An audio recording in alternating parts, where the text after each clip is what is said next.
Boa noite, pessoal. Então nós voltamos para as nossas aulas à distância depois de um periodinho que vocês estavam de férias, né?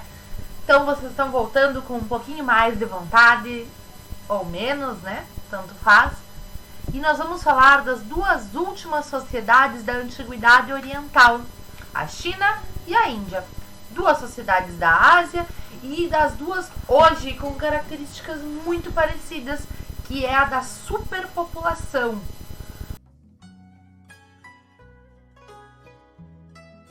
Então, a China, ela se desenvolve às margens do Rio Amarelo, que eles chamam de Huanghe. E aí, no início dessa civilização, havia 6 culturas diferentes nos vales do Rio Amarelo e do Rio Azul. E por que Rio Amarelo, professora? É por causa da lama, da coloração da água, que é muito rica em calcário. E nessas terras, elas são especialmente férteis para o plantio, adivinhem, do arroz.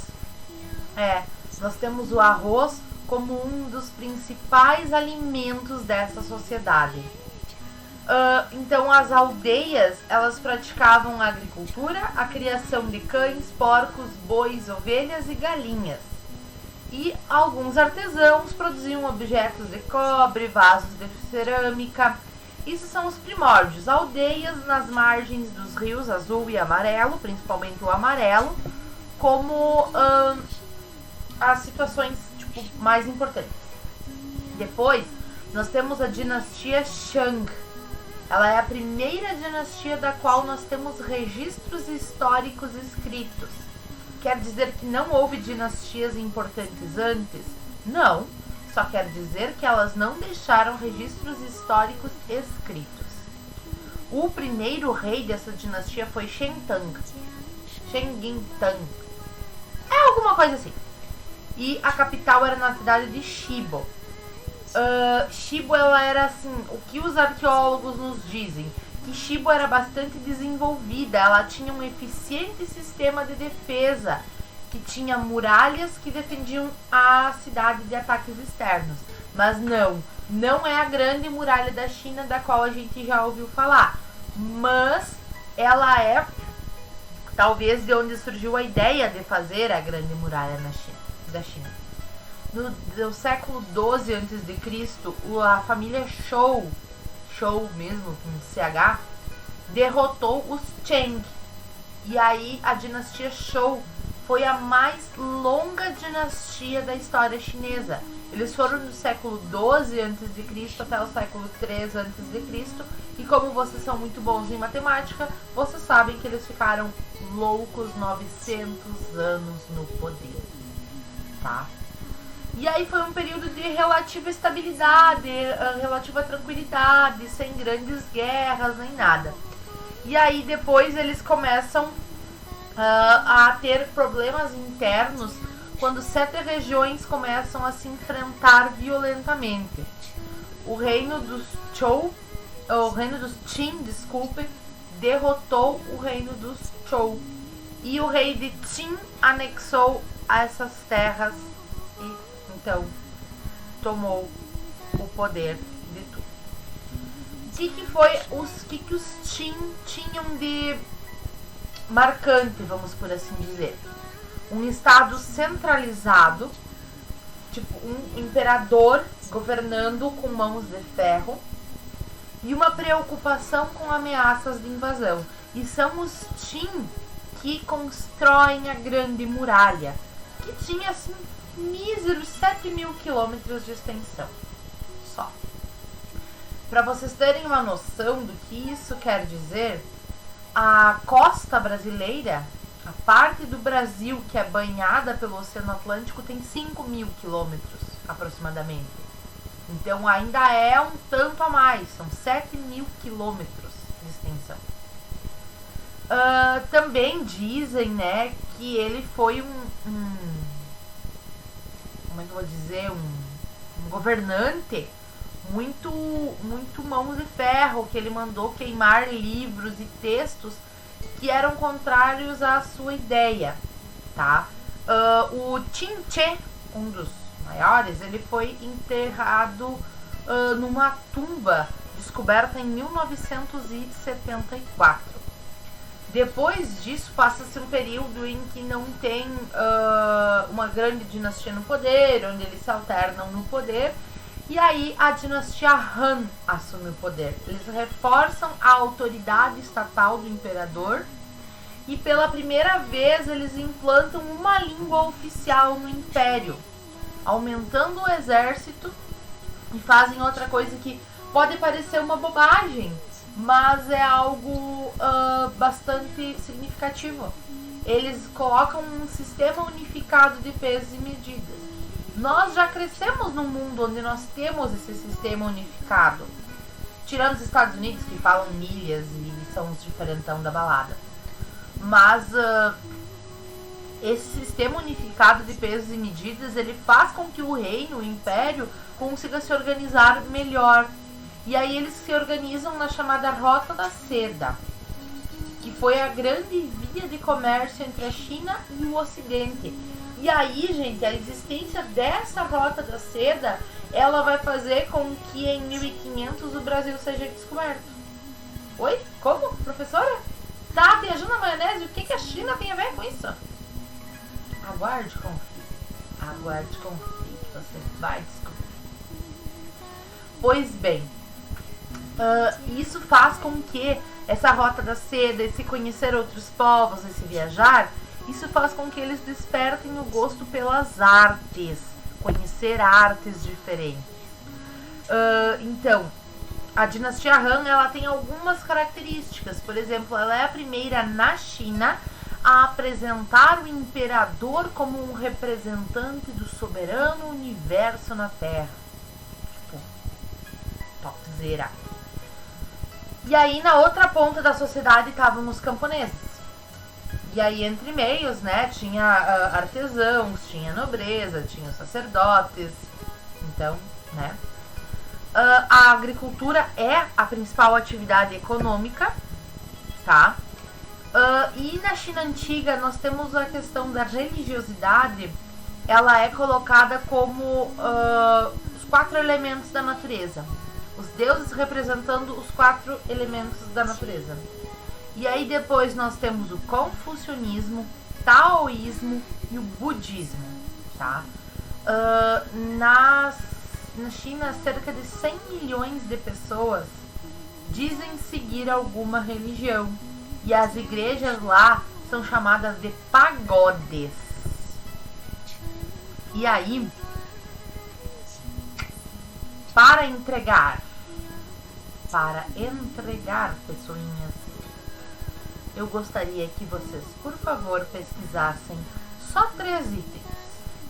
O que é o budismo, o que é o taoísmo e o que é o confucionismo. Só esses 3 itens.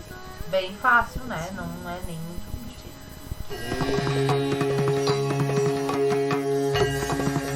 E aí nós vamos entrar na grande e antiga civilização indiana. E a civilização indiana, ela se localiza nas margens do rio Indo, que é da onde vem o nome Índia, tá? E hoje isso se localiza no Paquistão. E quando vocês estiverem no 3º ano, Deus queira, daqui a 2 anos, sem pandemia, tendo aula em sala de aula, a gente vai falar de todos os conflitos da Índia com o Paquistão na época da partição, tá? As grandes cidades da Índia antiga eram Mohenjo-Daro e Harappa, tá? E sim, eu tô lendo numa colinha porque tem uns nomezinhos muito esquisitinhos. Esquisitinhos não, desculpem, isso é preconceito linguístico. Tem nomes que estão além das minhas capacidades linguísticas de decorar. Então, Harappa foi durante quase 700 anos a maior cidade do Vale do Rio Indo. E eles tinham a sua base econômica na agricultura. E eles faziam comércio principalmente do algodão.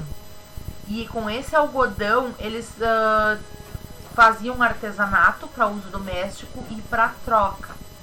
E aí eles geralmente trocavam por instrumentos, armas, utensílios domésticos e joias. Gente, os caras são loucos por joias. Vamos combinar. E, tipo, eles deixaram um legado de registros escritos. Gente, umas coisas escritas muito louca que ninguém entendeu ainda. Talvez seja só umas figurinhas, não seja nada demais. O fato é que ninguém entendeu o que os arapenses tinham escrito ainda, tá? Mas o período que mais vai deixar marcas na Índia atual é o chamado período védico, que é quando se organiza o brahmanismo. Hoje a gente chama de hinduísmo, tá? Que é a religião que predomina na Índia, que é a que mostrou na novela uns anos atrás. Muita gente migrou para Harappa e Mohenjo-Daro, e aí teve problemas de superpopulação. E aí veio um povo do norte, da região do norte, da Mongólia lá, que são os chamados Árias e Arianos.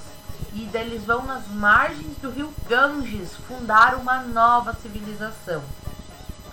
E aí é a história dessa nova civilização que está nos Vedas, que são os chamados livros do conhecimento, que vão falar de como essa civilização viveu, quais os costumes que impôs, como é que essas pessoas trabalhavam. Então, aquela época, ela é a época das Védicas, período védico, por causa desses livros chamados de Vedas.